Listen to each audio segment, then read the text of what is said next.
Hello everyone.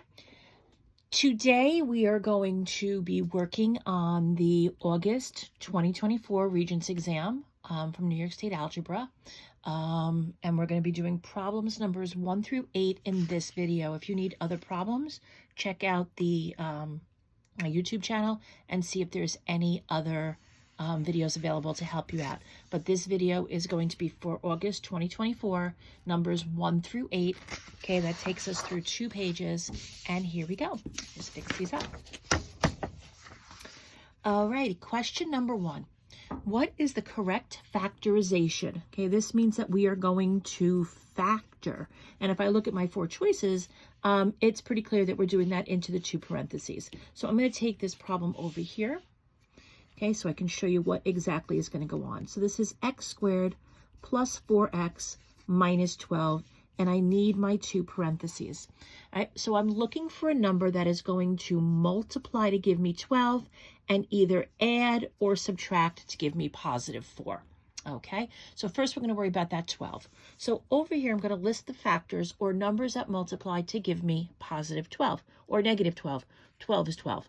We'll worry about the signs a little bit later. Okay, so we have 1 times 12, 2 times 6, 3 times 4, okay, and then 4 times 3 is the same thing. So I have all the pairs. So these are the only pairs of numbers that I'm going to be able to use in my parentheses. Now, if you, excuse me, if you don't know the factors, right, or it's a bigger number or whatever the problem seems to be, you have 2 options to use your calculator. Number 1 is to take your calculator and simply divide, right? 12 divided by 1 is 12. 12 divided by 2 is 6. 12 divided by 3 is 4. And if you continued, right, but you already know that you're repeating yourself, 12 divided by 5 gives you a decimal, and you don't use decimals to factor. Option number 2 is to go to y equals, oh, there's a problem in there. Let's get rid of that. It's probably from the last video. And we're going to type in the number that we're looking for. So the number is 12, and then we're going to divide by every number in the universe, which happens to be x. Right? So when I go to my table, I get the factors of 12 right after I get that error message, because the error message tells me I'm dividing by 0, and in this level of math, we can't do that. So here are your factors: 1 times 12, 2 times 6, 3 times 4, 4 times 3, and we're done. Okay, because then all the other ones repeat. So these are the only numbers that we're allowed to use in this problem. And we want the pair that is going to add or subtract to give me 4, this number in the middle, the B term.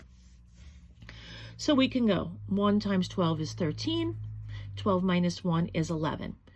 2 plus 6 is 8, 6 minus 2 is 4, and there we have it.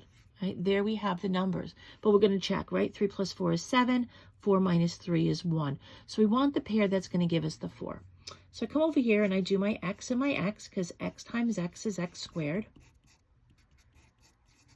And I'm going to take the bigger number, which is 6, and put it in the front and give it this sign. Okay, that way we don't have to worry about figuring out which one is positive, which one is negative. Are they both positive? Are they both negative?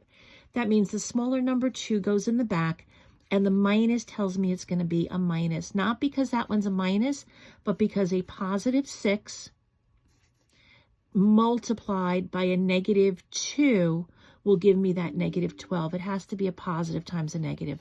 So that's my answer, folks. That is completely factored. And I come over here to my choices, and I look to see what they did. And they actually used a 3 and a 4. Okay, so these are not correct. And over here we have the 6 and the 2. So the one with a positive 6 and a negative 2 is choice 4. Even though they're in the opposite order, that's called the commutative property, because you know sometimes they ask about properties. And we're done. Okay, but know how to factor. Factoring is good. It's been coming up on every exam lately, and it's good for some 2 points. All right, number 2.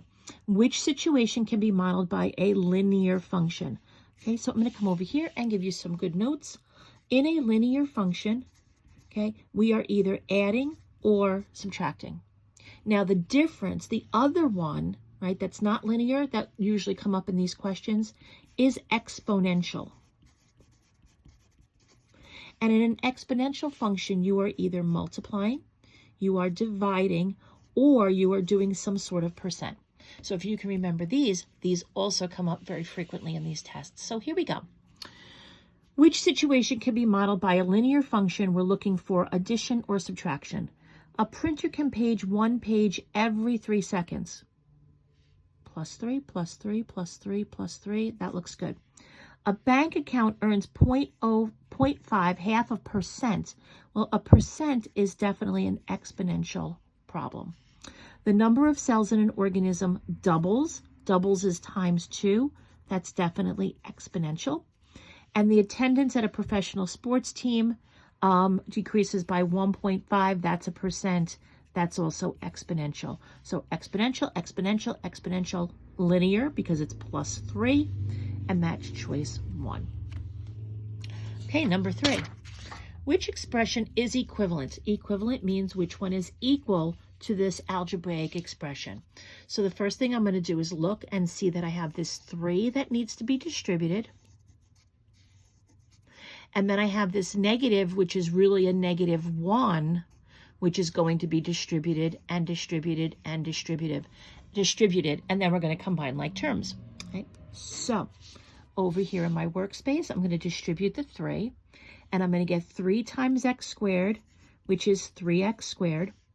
3 times negative 2, which is negative 6x. And 3 times 3, which is positive 9.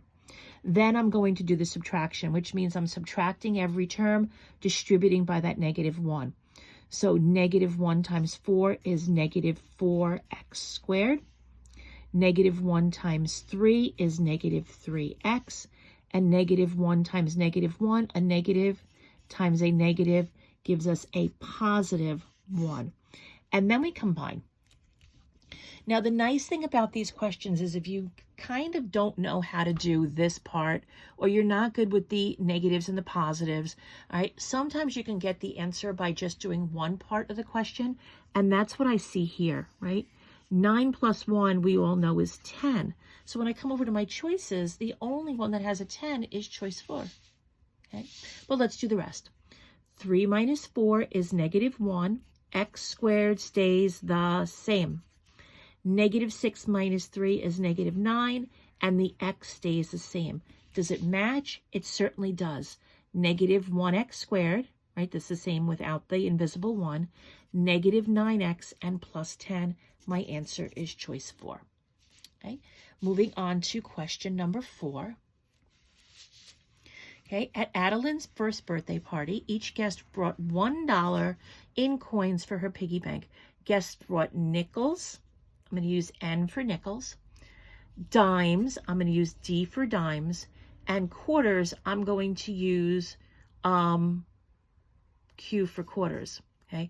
Now, most of the time, that's how you probably set this one up. But I'm looking at the choices going, they used X for every single one. So I'm going to erase this. Sorry about that. Okay.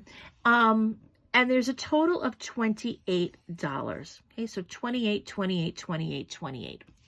All right, so here we go. Here's the algebraic part that you have to know how to do. There were twice as many dimes as nickels and 12 more quarters than nickels, okay? Which one could be used to determine the number of nickels? So it's telling us here that nickels is equal to X, okay? And it's nice that they tell you that. Otherwise, we would say, well, if nickels is the last thing mentioned here and the last thing mentioned here, that's where we would start. Okay, so nickels is X. That means in my problem, I have to have a 0.05X because nickels are worth 5 cents. Okay, so I'm looking going, this is good, this is good, this is not. Okay, sorry, I'm not on the screen. And this is not. Okay, so these two are questionable. Continuing along, there were twice as many dimes as nickels. So my dimes, twice X is going to be 2X. And if I multiply my 2x times 10 cents, which is what dimes are, let's see what I have. Oh, dimes times 2x, that's right here. Okay. And dimes times, oh, this one doesn't look right. Okay, so that's questionable. So 2 is looking like the best answer. Let's continue. Okay. And then it says they brought 12 more quarters than nickels. Okay. So quarters equals 12 more. So x plus 12, and then we're going to multiply that by the 0.25. Okay. And does that happen here? Yes, it does. So x, twice as many dimes as nickels, and 12 more than, that's the plus sign, and my answer is choice 2. Okay, so that's the first half of our problems for today.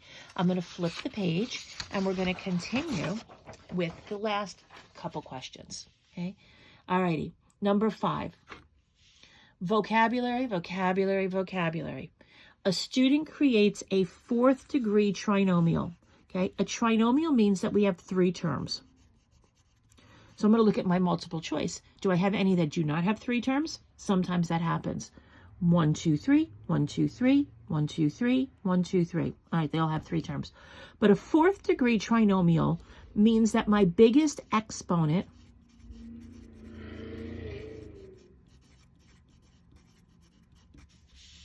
needs to be x to the 4th degree. So I'm looking over here. All right, x to the 4th, x to the 2nd, x to the 4th, x. These 2 look good so far, okay? But over here, my biggest exponent is x to the 2nd, and here my biggest exponent is x to the 3rd, okay? So if you don't know what a 4th degree trinomial x looks like, you're not going to pick the right one. So these 2 are good. So with one vocabulary word, we have eliminated 2 bad answers. It has a leading coefficient of 2. That means in front of the x to the 4th, I have to have a 2.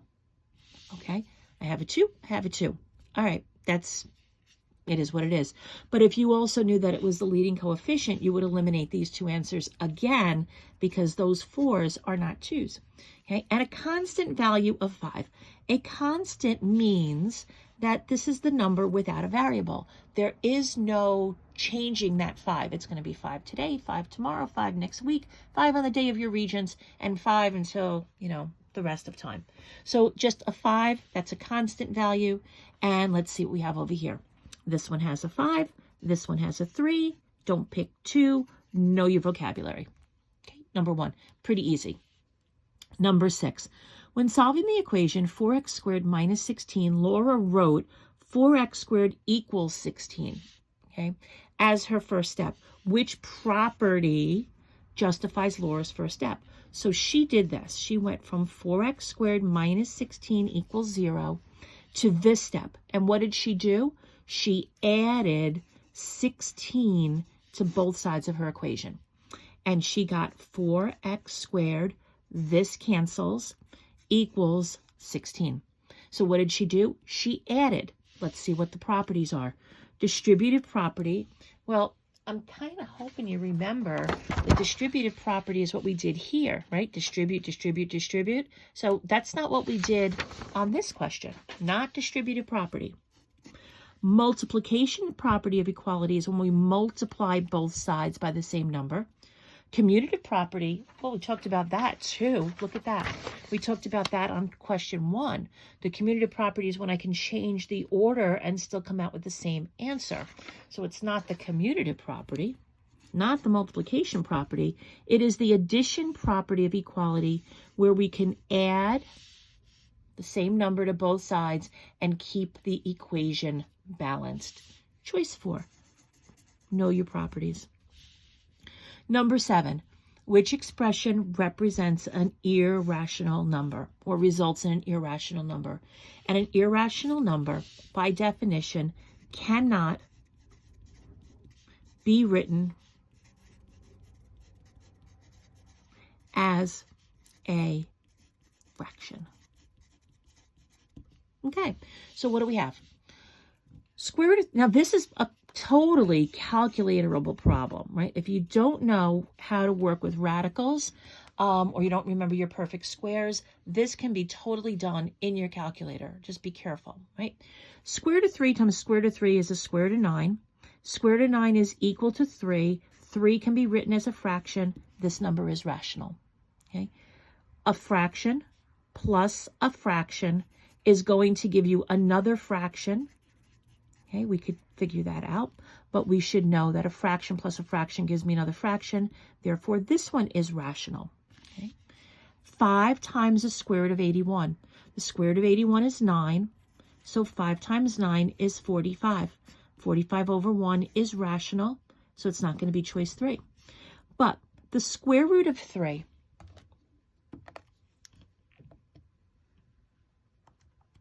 okay, whoopsie, in the wrong part.